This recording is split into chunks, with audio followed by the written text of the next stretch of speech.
En los tiempos del absolutismo monárquico, la corte era el lugar indicado para destacar. No había en la nación otro núcleo semejante de poder, influencia y dinero.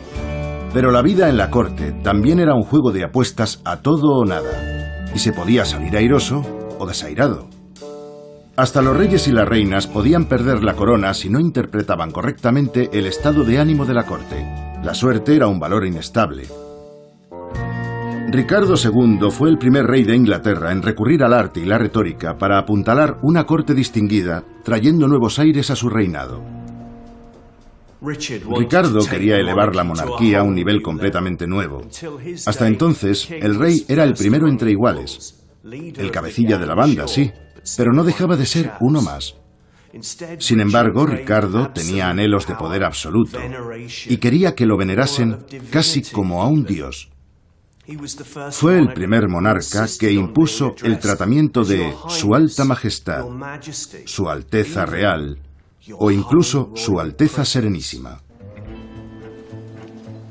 Como sus antecesores, Ricardo necesitaba rodearse de guerreros intrépidos. El arte de la caballería seguía siendo tan importante como siempre, pero ahora había nuevas maneras de halagar y complacer a un rey. Hace calor en las cocinas de Ricardo II. Entre ellas, vestirse para impresionar o contar historias. Geoffrey Chaucer es la primera superestrella de las letras británicas. Pero Ricardo no era fácil de contentar. Todo en su vida era raro y singular. A más de un cortesano le costó caro codearse con el rey.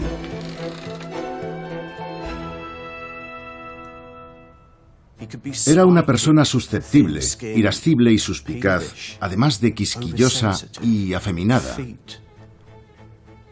Podía ser un compañero extraordinario y al momento volverse iracundo y desafiante. Era impredecible. Era un auténtico sibarita.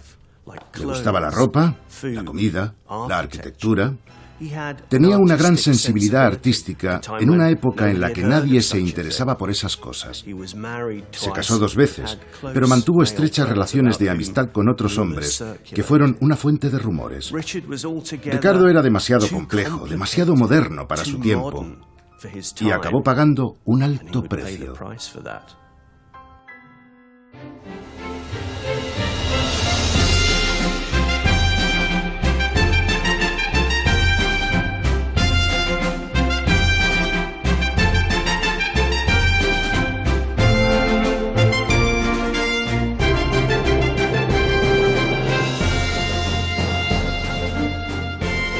Manual del perfecto cortesano medieval.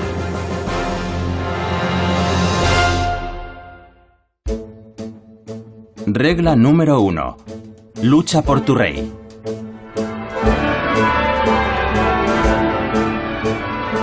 El reinado de Ricardo II comienza en julio de 1377 con una flamante coronación jamás vista en Inglaterra.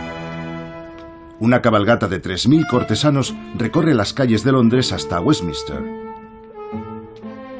En la abadía, una alfombra roja hasta el altar mayor.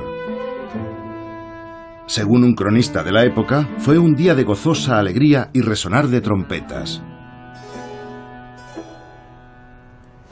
En medio de esa fanfarria y esa locura, había un niño de 10 años. Ricardo era el más joven de los reyes coronados en esta abadía. Tanta magnificencia y la propia altura de estos techos hacen que, aún hoy, sintamos el peso y la presión de la estructura, la piedra, de la historia en sí. Ni que decir tiene cómo se le vendrían encima a un muchacho que apenas había dejado atrás la infancia. Ricardo no era el único al que le temblaban las piernas. La mayoría de los cortesanos vieron su primera oportunidad para acercarse al nuevo rey y causarle una buena impresión. Nadie era ajeno a la presión que generaba tal acontecimiento.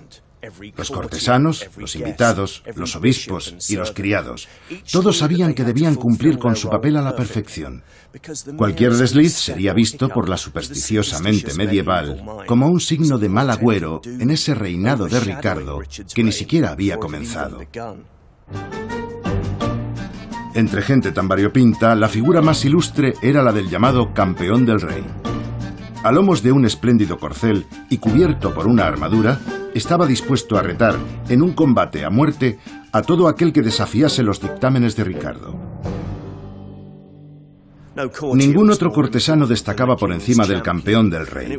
Su papel era proclamar esto a los cuatro vientos. Si hubiera algún presente de alta o baja cuna que dijere que este nuestro señor soberano Ricardo ostenta contra derecho la corona de rey de Inglaterra, estoy presto, desde ahora mismo y hasta el último suspiro, a batirme en duelo con tamaño falsario o traidor. Regla número 2. Ocupa el lugar que te corresponde. Este magnífico cuadro, en el que el rey destaca sobre un fondo de espejuelo dorado, es conocido como el retrato de la coronación, como si no hubiera habido otra. Y es verdad que no hubo nada parecido hasta entonces. Es obra de un artista eminente, aunque anónimo. Por desgracia, ignoramos la identidad de esa mano que, con tanto talento, nos legó esta pieza. Lo que sí sabemos es que es un hito en la historia del arte y de la monarquía inglesa. Antes de Ricardo, ningún rey había sido retratado en una escala tan impresionante como esta. Hasta entonces, la sensibilidad religiosa imponía que el modelo, por muy majestuoso que fuera, apareciera de perfil. Pero aquí Ricardo se atreve a encararse con el espectador mirándolo a los ojos. Con ello nos quiere transmitir que es un joven que piensa, sin ningún asomo de duda, que su destino está escrito desde las alturas por el mismo Dios. Es ahora cuando la realeza empieza a adoptar un aura de divinidad. Si nos fijamos en los ojos de Ricardo, ni siquiera hoy podríamos cuestionar que su mandato provenga de la más alta autoridad.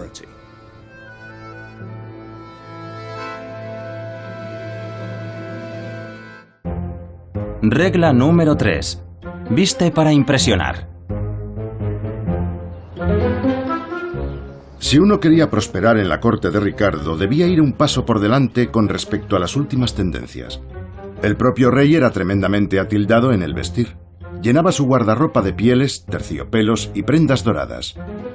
Una vez confesó haberse gastado 20.000 libras, toda una fortuna, en un solo atavío.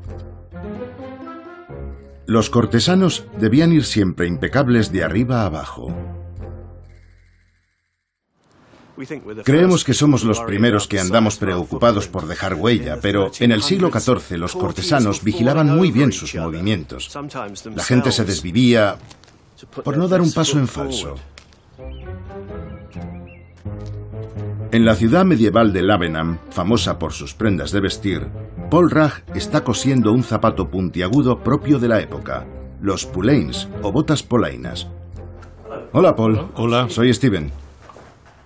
¿Cómo estás? Bien, gracias. Veo que sigues aceptando encargos de los elfos. ¿Me puedo sentar? Sí, por favor. ¿Qué estás haciendo? Unos zapatos, unas polainas. No he visto nada parecido. ¿Cómo se las apaña uno para confeccionar este tipo de calzado? Lo primero que hay que hacer es sacar un patrón de los pies, hacer un dibujo del contorno. Luego hay que medir el largo y el ancho. Con ello saco entonces una horma de cuero y la coso de dentro hacia afuera, siguiendo la costura de la suela. Cuando el zapato está listo, se deja en remojo y se le da la vuelta. ¿Sabes si variaba mucho el modelo según quién lo llevara? La longitud del zapato dependía del nivel social de cada uno. A la gente humilde solo se le permitía llevar unas polainas muy cortas. Los cortesanos, sin embargo, podían llevarlas todo lo largas que quisieran.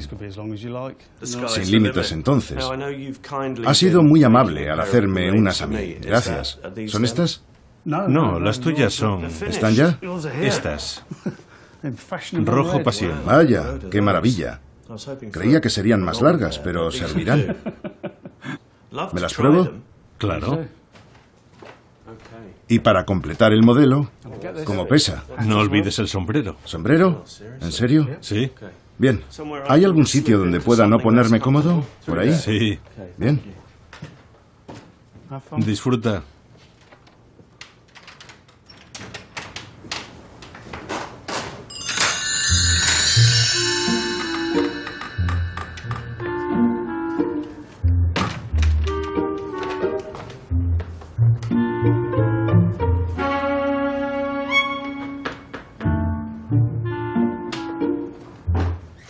Bueno, Paul, enhorabuena. Gracias. El único problema es que no tengo un bolso que combine. ¿De qué talla son? Un número enorme. Para llenar la habitación. No pretendo herir tus sentimientos, pero no es un calzado de diario. No, no. ¿Verdad? No. Quiero decir que no valen ni para montar en bici ni para el jardín. Creo que son los mejores zapatos que me he calzado en la vida. Muchas gracias. A ti. Que Dios te bendiga.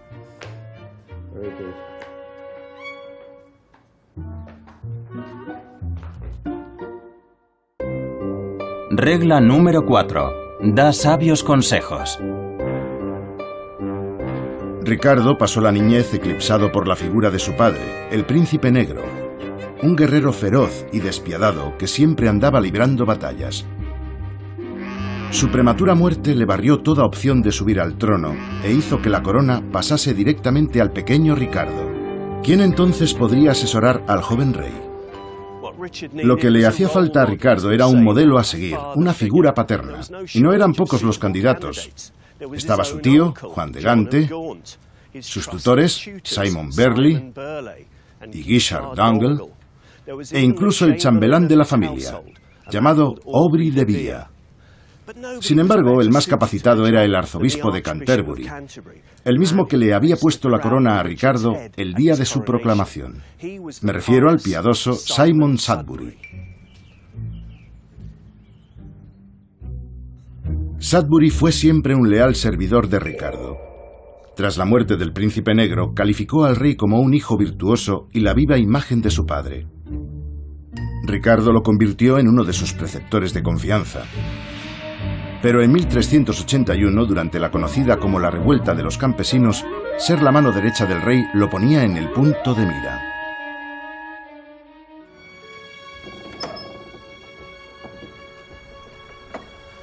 Por terrible que suene, lo cierto es que, cuando las cosas se ponían feas, lo que más le gustaba al populacho era vengarse del rey en la figura de alguien de su entorno. Y esa vez, por desgracia, le tocó al que era como un padre para él, Simon Sudbury.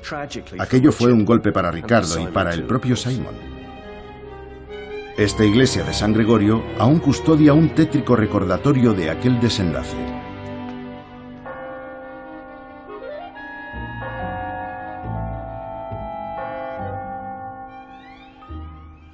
Buenas tardes, pastor.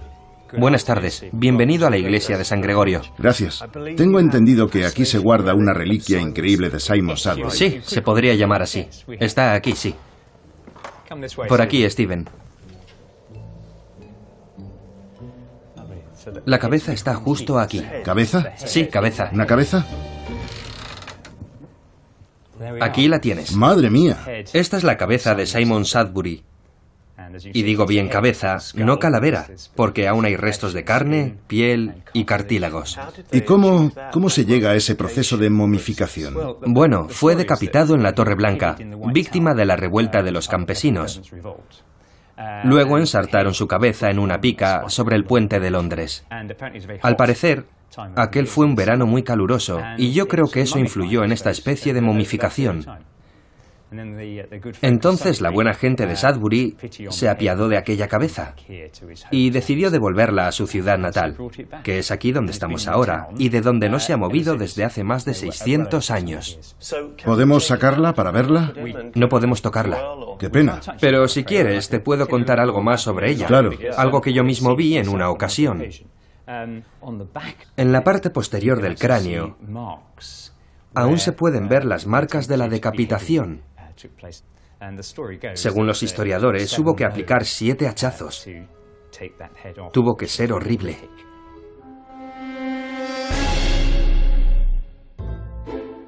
Regla número 5. Conviértete en el favorito del rey. Llegar a la cima es una tarea ardua y bastante solitaria. A lo largo de los siglos, los líderes, los monarcas, se han ido rodeando de una cohorte de fieles. Amigos íntimos, familiares, validos, gente con la que pudieran conversar tranquilamente sin esas cortapisas tan propias de la corte. Pero no era una empresa fácil ser un favorito del rey, un cargo que despertaba sospechas, hostilidad, odios enconados y no poca controversia. Algo más que evidente en el caso de Ricardo.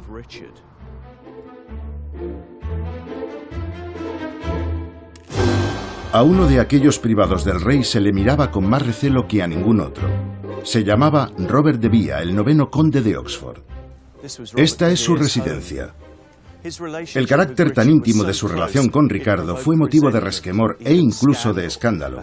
Puede que una cosa llevara a la otra.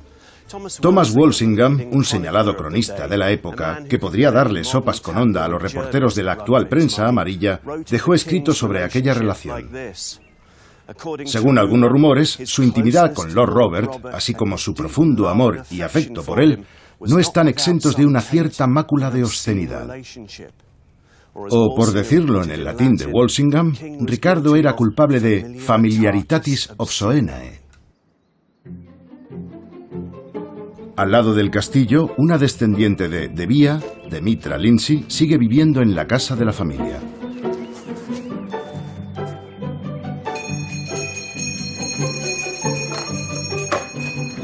Hola, Demitra. Hola, Steven. ¿Cómo estás? Me alegro de verte. Pasa. Gracias. Qué bonito.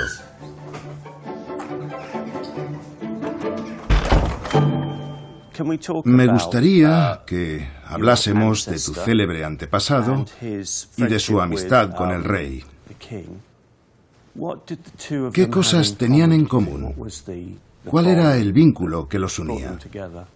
Creo que mantenían una relación muy bonita porque el conde de Oxford era 5 años mayor que Ricardo, por lo que seguramente despertaba en el rey una gran admiración. ¿Había una especie de idolatría? Yo creo que sí. Y por supuesto a Robert no le venía nada mal ser el mejor amigo del rey. Claro, fue sin duda magnífico para él. El rey Ricardo creó el título de marqués solo para Robert. ¿Se lo sacó de la manga? Sí.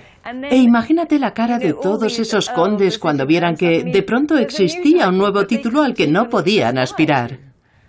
Y a Robert no paraban de lloverle los parabienes, los títulos y las haciendas. Me imagino que despertaría muchas envidias. Sí, aquello puso celosa a mucha gente en la corte. Así que tú no concedes crédito alguno a esos rumores que apuntan a una relación algo más que platónica y amistosa. Seguro que te han llegado comentarios de ese tipo. Sí, por supuesto. Pero habría que poner en contexto aquella relación. Estamos hablando de 2 chicos que crecen juntos en este lugar tan extraordinario, en una época feliz y de paz para Inglaterra. Así que ellos solo se dedican a pasárselo bien y a salir de caza de vez en cuando.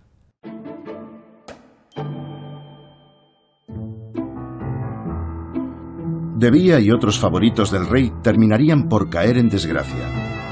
En 1387, un grupo de nobles con mucha influencia dio un golpe de estado y se dedicó a ejecutar o a enviar al exilio a los amigos más estrechos de Ricardo. Desterrado en Francia, de Vere murió en la pobreza 2 años después. Ricardo mandó repatriar el féretro a Inglaterra. Sobre el funeral nos ha llegado este conmovedor testimonio. Ricardo destapó el ataúd de madera de ciprés, donde yacía el cuerpo tras ser embalsamado. Observó detenidamente el rostro y le dedicó una caricia, mostrando sin recato ahora por el muerto el mismo cariño que antes le había destinado en vida.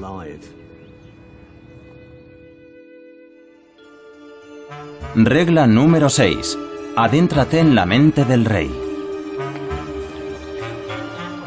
Freud se hubiera puesto las botas con el rey Ricardo, pero Shakespeare se le adelantó.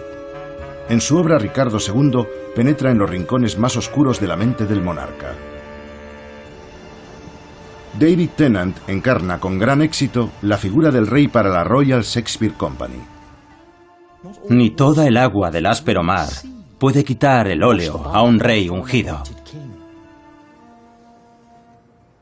Así que te has metido en la piel de Ricardo II.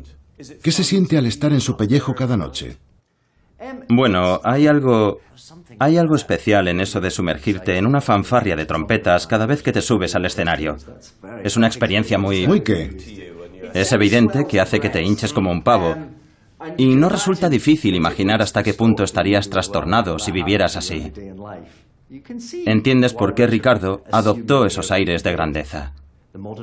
Un equivalente actual sería Michael Jackson. Alguien que desde muy joven llevó una vida diferente del resto y al que nadie trataba con naturalidad. Al final, lo más probable es que termines creándote una personalidad bastante extraña y difícil de entender. Y eso es porque, en el fondo, no eres como los demás. El Señor tiene un ángel a sueldo celestial para su rey, pues Dios lo justo defiende. Cuando lucha un ángel, los hombres perecen. ¿Te puedo preguntar por el peinado? ¿Responde a una investigación exhaustiva? No, todo lo contrario. Por los retratos que nos han llegado, sabemos que Ricardo tenía una mata de pelo rojizo. Pero había en él una cierta androginia. Así que buscamos algo que reflejase esa condición. Algo que nos diera una idea de su singularidad dentro de la corte. ¿Puedes imaginarte como un hombre de la corte? Porque eso es lo que analizamos. ¿Cómo hubiera sido tu vida? Creo que uno debía sentirse todo el día en la cuerda floja. Como los monarcas solían ser unos déspotas, aunque uno siempre le estuviera bailando el agua, un día podía ser su favorito y al otro quedarte sin cabeza. Así que creo que debía de ser muy estresante estar ahí arriba, rindiendo pleitesía al rey. Sobre todo tratándose de un rey caprichoso, difícil y, hacia el final de su vida, según algunos testimonios, un poco loco. Regla número 7. Ponte en camino.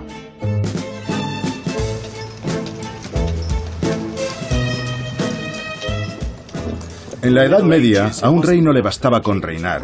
También tenía que dejarse ver. Y la mejor manera de preservarse contra aprensiones, intrigas, maledicencias y maquinaciones era mostrarse en público por las ciudades, pueblos, aldeas y caseríos, a fin de que todos supieran quién estaba al mando. Ricardo no dejaba de recorrer su reino de punta a punta en lo que se conoce como las giras del rey. En cuestión de 4 meses partió de King's Langley y pasó por Thame, Woodstock, Northlich, Gloucester y Worcester antes de poner rumbo al norte y regresar después por Northampton, Newport Pagnell y Dunstable hasta alcanzar de nuevo King's Langley. Meses después recaló en el castillo de Leeds. El obispo de Ely consignó con desesperación en el registro parroquial, allá por la década de 1380, que había recibido la visita de una multitudine copiosa, es decir, una muchedumbre, o en cristiano, que se había armado una buena. Para atender sus requerimientos a lo largo del camino, Ricardo se rodeaba de un cortejo de nada menos que 1000 hombres. Estaba compuesto por oficiales de la corte, soldados, sirvientes y meretrices. Después de su matrimonio con Ana de Luxemburgo, se sumó una servidumbre de 120 miembros destinados a sus cuidados en los desplazamientos. Como escribió el cronista Walsingham, Ricardo pecó de non offerre sed aufferre, que significa hoy por mí y mañana también. En teoría, la visita de un rey suponía un gran honor. En la práctica, solo aquel que tuviera las arcas bien provistas se podía permitir tal cosa. Era para echarse a temblar. Ricardo y su séquito, siempre hambriento, podían acabar con toda tu despensa y hasta con tu fortuna. Era el peor invitado. Gracias, Gavin. Regla número 8. Aprende a ser una dama.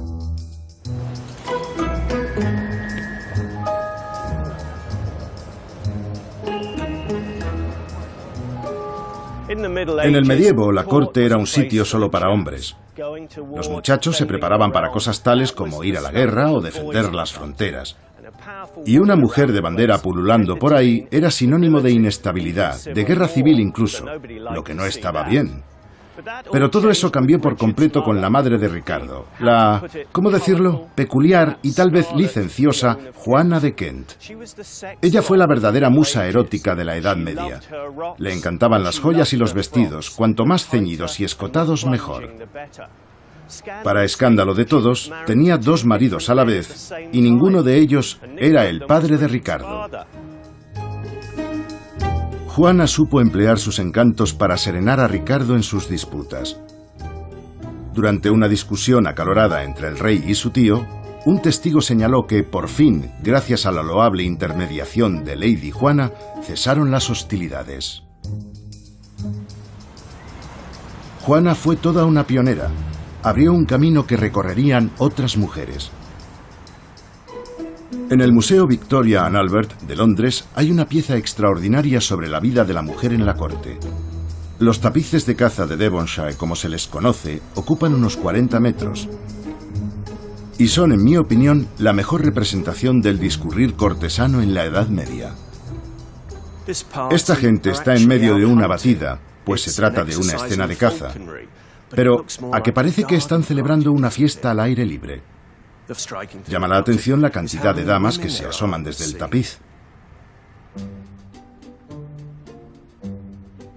Es una suerte de figurín, fascinante. Allá donde mires, es imposible que te pasen desapercibidos elementos como las perlas o los tocados, o esas maravillosas túnicas talares de largas colas.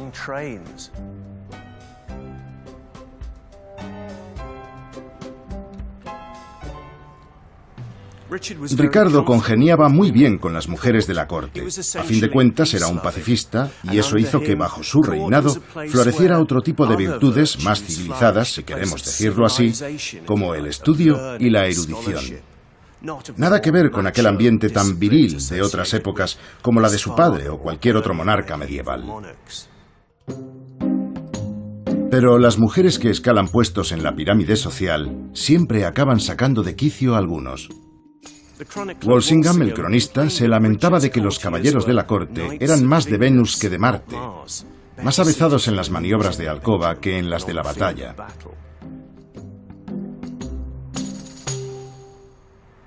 ¿Y qué pasó con aquella tremenda arpía, Juana de Kent? La madre del rey, una mujer adelantada a su tiempo, era todo un icono para una mujer con ambiciones.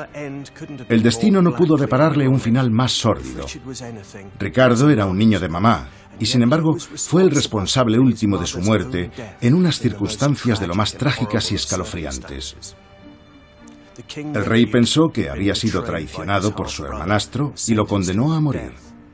No obstante, Juana pidió clemencia por la vida de ese otro hijo suyo y durante 4 días le suplicó que revocase la sentencia. Pero Ricardo se mostró implacable. Al 5.º día, Juana expiró, dicen que con el corazón hecho añicos.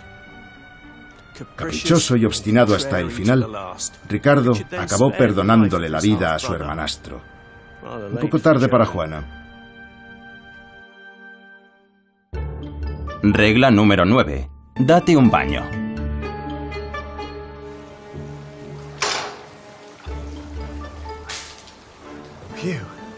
Menudo olor a rosas. ¿Se imaginan lo que tenía que ser una corte medieval? Los nobles, con toda su camarilla y sus criados, se arracimaban al rico olor del ganado, las bestias de carga y las últimas comidas que hubieran ingerido. Si uno quería prosperar en la corte, debía taparse la nariz y no cortarse un pelo. Pero Ricardo era un hombre muy escrupuloso. Le importaba mucho la higiene y obligaba a asearse a la gente de su entorno más cercano. Era la primera vez desde los tiempos de la Britania romana que volvía la costumbre del baño, en parte gracias al rey. En un palacio de Londres, que por desgracia ya no está en pie, Ricardo mandó construir una especie de enorme caseta de baño. En realidad era algo así como un baño turco. Estaba sobre un islote en medio del Támesis, y ahí se recreaba rodeado de 2000 azulejos pintados a mano, mientras corría agua fría y caliente. Imaginen la novedad, con el agua saliendo a chorros por los grifos del baño. La gente de la corte tampoco se libraba.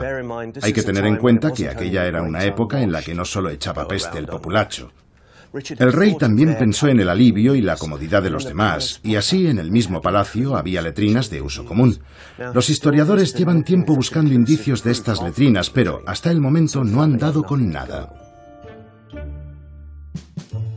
Regla número 10. Lleva tu emblema con orgullo.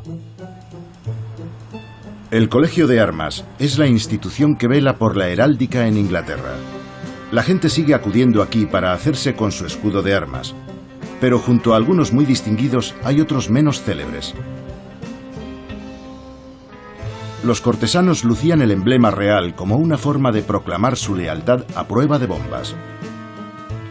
El rey de armas, Peter O'Donoghue, me va a enseñar algunos de los tesoros más antiguos de la colección.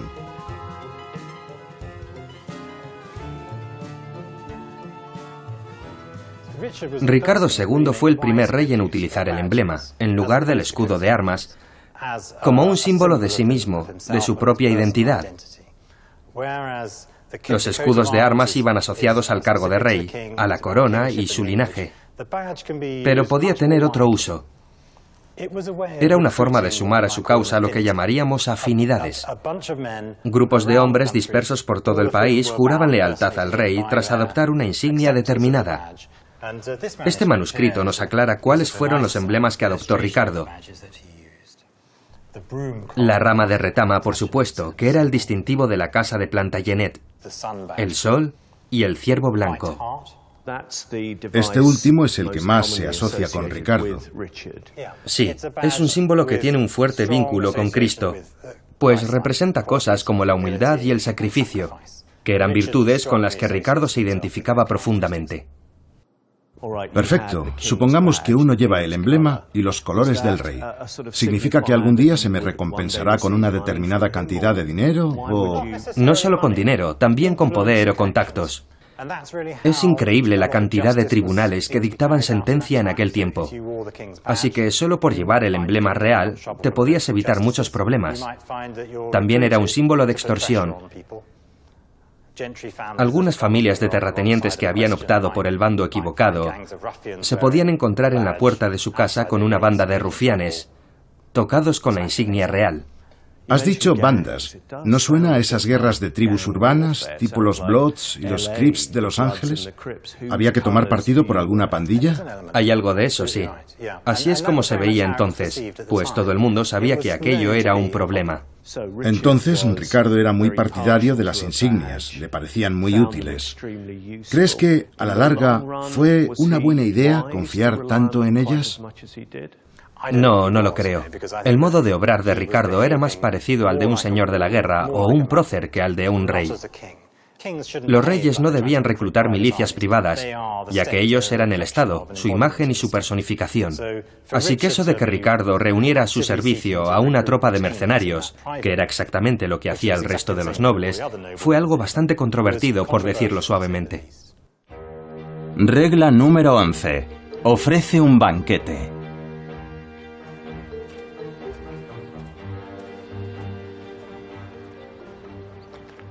En la Edad Media, la forma más sencilla de llegar al corazón de un rey era traspasándoselo con una daga, y Ricardo vivía con ese miedo. Pero también se podía siguiendo una ruta más convencional, a través del estómago. Le encantaba comer. No era de esa clase de nobles que roen huesos de pollo y se los tiran al perro. Hoy Ricardo sería un defensor de la Nouvelle Cuisine. El primer libro de cocina del que se tiene noticia en Inglaterra fue escrito para él. Eran 196 recetas de todo tipo, desde el manjar blanco hasta la sopa de marsopa. Por cierto, esa sopa no se hacía con marsopa, sino con delfín. El libro gastronómico del rey, que podríamos traducir como Formas de cocinar, fue obra de los master chefs de la corte, algunas de las personas más importantes de la casa real. En las cocinas tenían a su cargo a más de 300 trabajadores entre pinches, parrilleros y adobadores. Alguien que sabe muy bien cómo se prepara un plato medieval es Clarissa Dixon Wright. Clarissa. Hola. ¿Cómo estás? Bien. Me alegro de verte. Lo mismo digo. Bienvenido a mi humilde cocina. Es un sitio encantador. Sí que lo es. ¿Hay algo para cenar? Bueno, sí. Tenemos egredú de conejo. Mi favorito. ¿Qué otro plato podría superar un egredú? ¿Qué narices es eso? Agridulce. Ah, ya. Claro. En los restaurantes chinos puedes pedir bolitas de cerdo agridulce o... Pero tú has dicho conejo, ¿no? Sí, el conejo era el plato de lujo por excelencia. Venga ya. Sí, era prohibitivo. Solo se podían criar en conejeras y hasta los grandes señores se peleaban por obtener una licencia que les permitiera tener una. Lo primero que vamos a hacer es preparar la salsa. Tenemos aquí un poco de cebolla picada. Y a eso se añade pimienta negra de la India, jengibre y canela de las Islas Molucas y pasas de Corinto. Así que esto era toda una exquisitez. Sí, claro. Era el plato estrella de la época. No había nada comparable. ¿En serio? Al menos en términos económicos. Y ahora un poco de vinagre para añadirle lo agrio. A lo dulce. Sí. Bueno, ¿quieres ser mi pinche? Un honor. Estupendo. Bien, ¿qué hago? ¿Añado el conejo? Sí. ¿Todo? Todos los trozos. ¿Cómo suena esto? Allá voy. Muy bien. ¿Qué calor hace? Sí.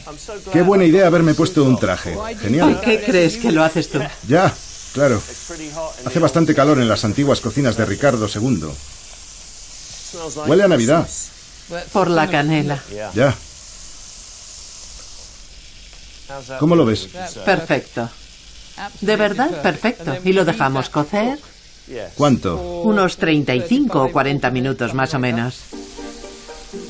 Cualquier festín era verdaderamente pantagruélico. Un banquete podía convocar a 2000 invitados que se distribuían en mesas a lo largo de varias estancias. Entre todos daban cuenta de un menú kilométrico. Esta es una lista de la compra para una de las fiestas de Ricardo. Había de todo. Zarapito, por ejemplo. 120 zarapitos. Sí. Vaya. Tiene un sabor parecido al de la carne magra de vacuno. Ya. Conocí a un viejo guardabosques que lo había probado. Fíjate, hay un montón de carne salada porque la tenían todo el invierno en salazón, pero también fresca. Sí, venado en salazón y venado fresco. Sí, fresco. Esto es frailecillo. Sí, dice que sabe parecido al urogallo. 60 frailecillos. ¿A dónde tienes que ir para encontrarlos? Creo que antes había más ejemplares de los que hay ahora. Creo que esto ya está. Se ha caído la cuchara. Vale. Aparto la sartén. Muy bien. Bravo. ¿Un par de trozos? Sí, ¿Nos vamos a la mesa? perfecto. Ahora, como es obvio, solo me falta un tenedor. No había tenedores. ¿No? No, era muy raro, incluso en la época de los Tudor. ¿Ah, sí? Sí, hasta que no llega Jacobo I no se empiezan a usar. Entonces con las manos. Con cuchara. Claro. Lo mejor es que fueras al banquete con tu propia cuchara. Y con un cuchillo. ¿Empezamos? Claro. Después de ti. ¿Está bueno? Muy rico. ¿Qué te parece a ti? Está sabroso. Sí, ha quedado muy rico. Me encanta el crujiente de las cebollas y las pasas. Viajaría atrás en el tiempo. ¿Sí? Hasta la Edad Media. Regla número 12. Arrodíllate ante el rey.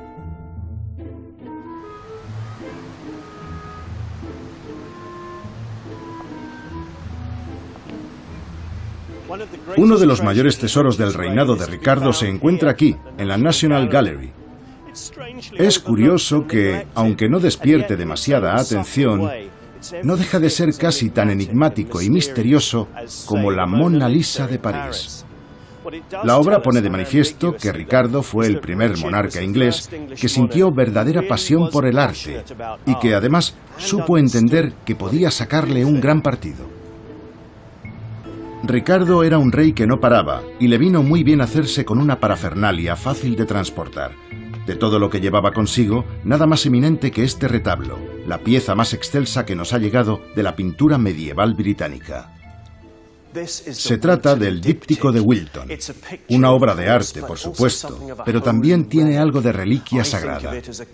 Yo lo veo como un híbrido. Está entre una capilla portátil y un tocador. A primera vista parece una imagen devota como otra cualquiera. Distinguimos a Ricardo arrodillado, con las manos separadas y los dedos extendidos, dirigiendo la mirada al niño Jesús. Pero lo cierto es que el díptico es mucho más complejo y rico en matices. Acompaña al rey una trinidad tan significativa como elocuente. Dos monarcas por los que sentía verdadera admiración: Eduardo el Confesor y Edmundo Mártir. a los que se añade el personaje más importante de los tres, San Juan Bautista. Debemos fijarnos también en el brazo de San Juan Bautista. Fue él quien, según la Biblia, le mostró el camino a Jesús. Algo que el díptico en cierta forma recoge, pues lo vemos aquí anunciando y presentando al rey. En el panel de la derecha observamos que las huestes celestiales visten un llamativo azul brillante. Pero si prestamos más atención, reconoceremos el emblema del propio Ricardo, el ciervo blanco. Vendría a ser el equivalente a la costumbre actual en el fútbol de besar el escudo. Estos ángeles son el equipo de Ricardo y su mayor protección.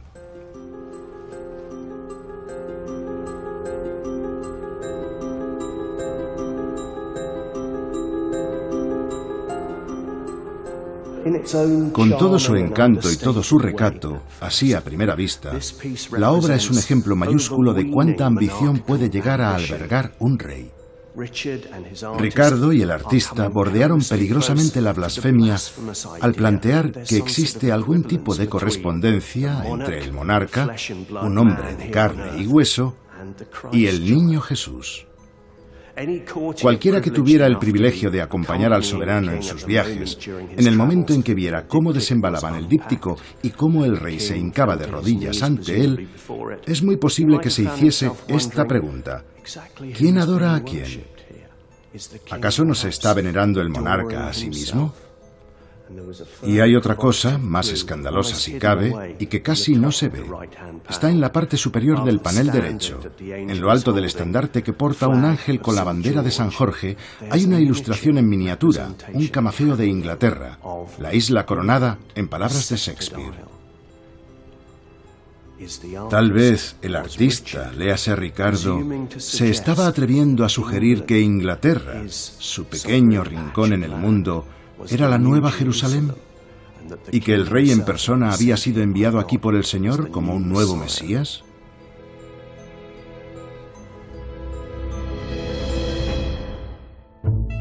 Regla número 13.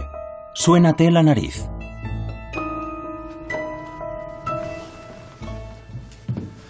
Llegados a este punto, puede que se pregunte, ¿acaso Ricardo II hizo algo importante por mí? Pues cuando tenga la nariz taponada, se seque el sudor de la frente o haga un nudo a algo como recordatorio, dele las gracias a Ricardo porque, ¡voilà!, fue él quien inventó y popularizó el humilde pañuelo. Cuando subió al trono, la gente no tenía ni idea de cómo se llamaba eso. Sí, bueno, puede que hubiera alguna curiosa versión primitiva del Kleenex multiusos, pero ¿pañuelo? Nadie lo había oído en su vida. De hecho, el propio sastre del rey se refirió a él como unas pequeñas piezas de tela para que el rey pueda sonarse y taparse la nariz.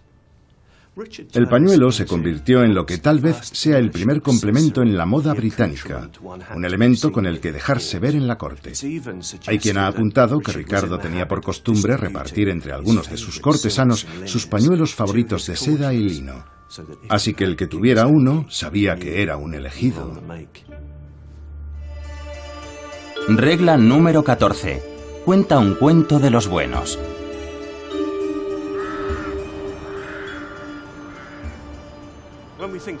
Cuando aludimos a la Torre de Londres, nos imaginamos un lugar siniestro, un sitio destinado al castigo, la tortura y hasta la ejecución. Pero en la época de Ricardo II se parecía más a un palacio que a una prisión. Los trabajos de construcción y ampliación no terminaban nunca, y el hombre que estaba al frente de las obras era el padre de la literatura inglesa, el autor de los cuentos de Canterbury, Geoffrey Chaucer. Ricardo era tan amigo de la literatura como de la pintura, pero lejos quedaba el momento en el que uno pudiera ganarse la vida escribiendo. Chaucer necesitaba otros medios para prosperar. Entre sus múltiples empleos estaban los de secretario de obras del rey, soldado, diplomático, agente matrimonial, guardabosques en florestas reales, censor de costumbres y miembro del Parlamento. Tendrían que pasar 100 años para que se designara al primer poeta laureado de Inglaterra, pero Chaucer contó con el favor del rey y gozó de una gran popularidad. En el Corpus Christi College de la Universidad de Cambridge se conserva un sorprendente manuscrito iluminado con uno de sus poemas. Se trata de una de las obras de Chaucer menos conocida, pero también más aplaudida por la crítica, Troilo y Crésida. Cuenta la trágica historia de un amor imposible entre un guerrero, bastante insensato en los asuntos del corazón, y una heroína infiel. Están en juego, pues, los temas favoritos de la época y la corte de Ricardo: el amor cortés, el honor y la galantería. Pero lo más valioso y revelador del libro no es solo el texto, sino las preciosas obras de arte que contiene.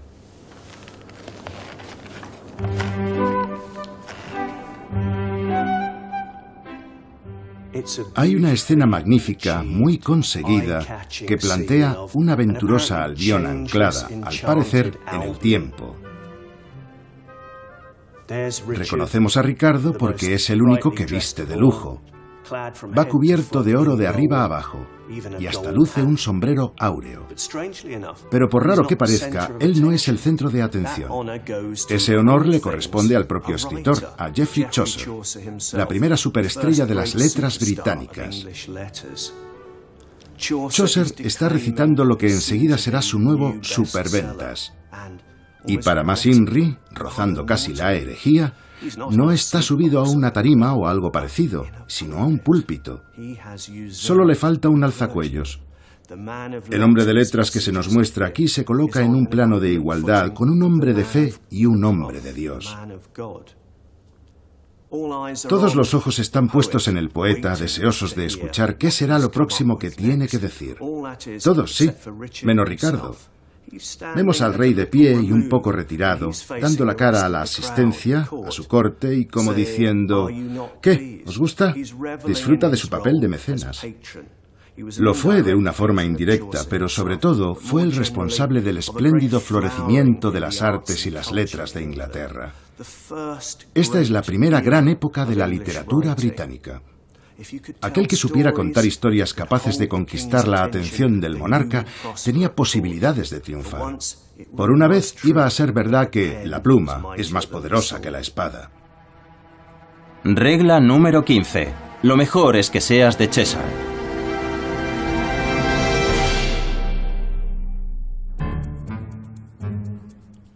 Ricardo se granjeó enemigos, y eso hizo que anduviera siempre preocupado por su integridad. Por eso se rodeó de una tropa de guardaespaldas de élite para que velara por él día y noche. Eran conocidos como los arqueros de Cheshire, pues eran 311 expertos flecheros, todos ellos de Cheshire. En esta orden de caballería moderna todavía practican el tiro con arco al modo de la guardia ricardiana. Kevin Hicks me va a dar un par de lecciones bien dadas. ¿Qué significaba formar parte de esa guardia de élite, los arqueros de Cheshire? Si eras uno de los elegidos, ya eras alguien. Podías disfrutar de los mejores ropajes, de favores reales, una buena paga y una buena comida. Eran como las fuerzas especiales de la época y lo llevaban con orgullo. Eran auténticos mercenarios. No parece que fueran unos chicos a los que a uno le gustaría encontrarse una noche en el callejón de atrás de una taberna. A cualquier hora podían tocar tu puerta y, a saber, lo normal es que te arrestaran con violencia. La gente les tenía pánico. Eran matones a sueldo. ¿Eran unos fuera de la ley? ¿Hicieran lo que hiciesen, nadie podía protestar? ¿Solo el rey? Entonces no bastaba con ser habilidoso con el arco y las flechas, había que ser de Cheshire y tener una presencia intimidatoria, mala leche y cierto atractivo para encajar bien, ¿no? Ser uno de ellos. Vamos a ver, allá voy. Te coloco la flecha. Sí, de acuerdo. Tira suavemente, siente su peso y lánzala con fuerza. ¿Un tira y afloja? Un tira y afloja, sí. ¿La giro hacia arriba? Sí, sí, relájate.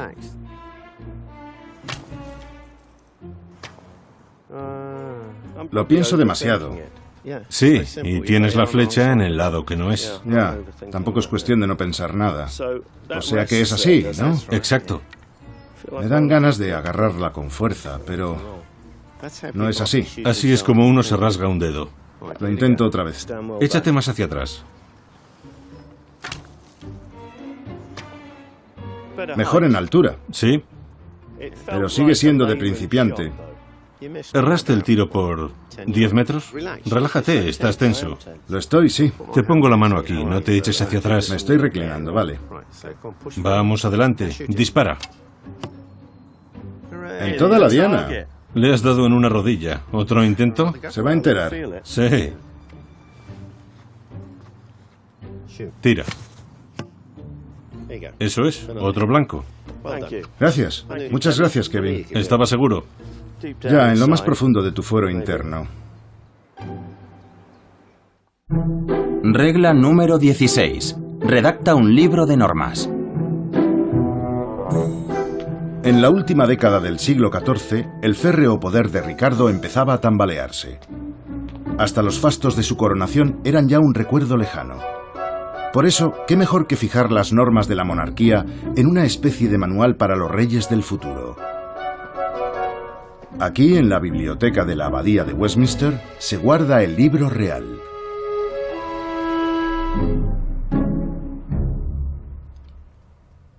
Este asombroso manuscrito tiene 600 años.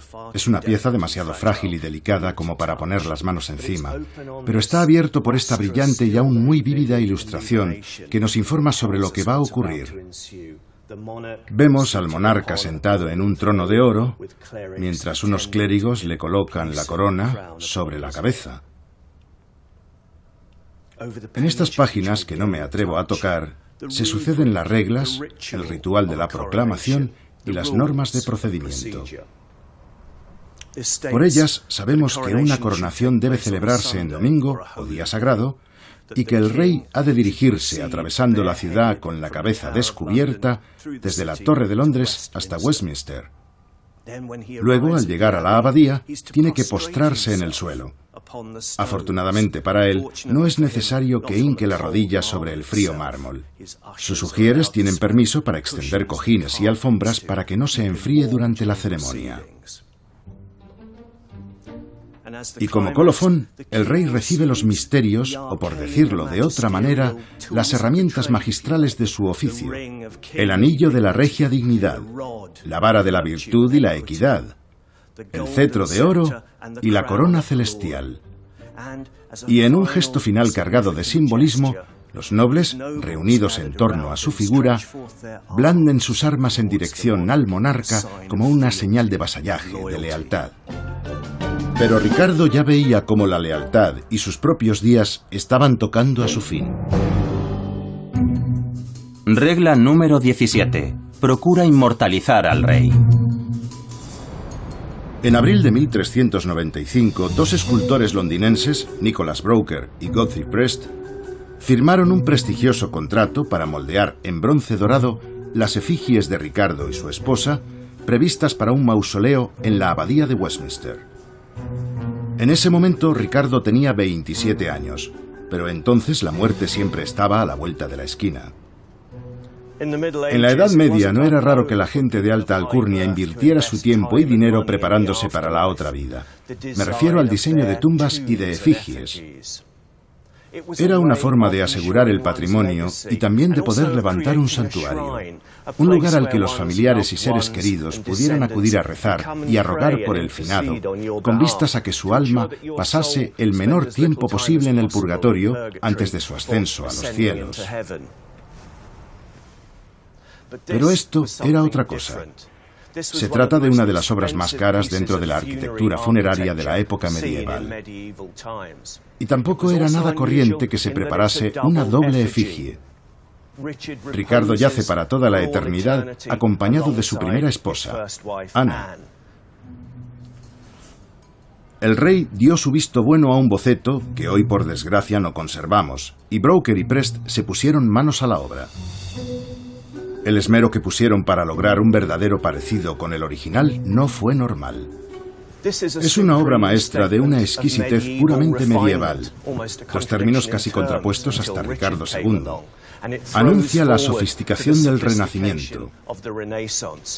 Si alguien necesita una prueba de la importancia de Ricardo en el devenir de las artes, aquí la tiene en este momento eterno, esculpido por los siglos de los siglos.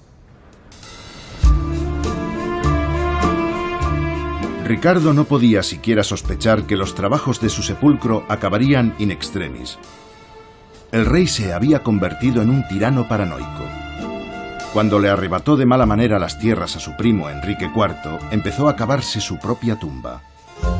Enrique comandó un levantamiento contra Ricardo, que fue encarcelado y obligado a abdicar. Unos meses después, en febrero del año 1400, Ricardo fue encontrado muerto de inanición.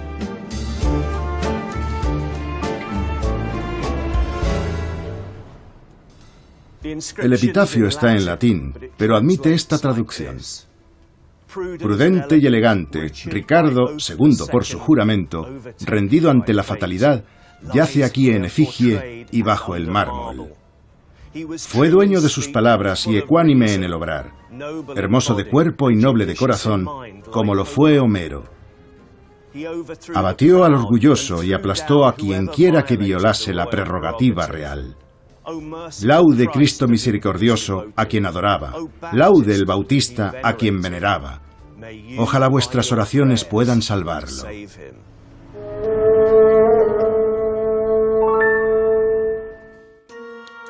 Regla número 18. Epílogo.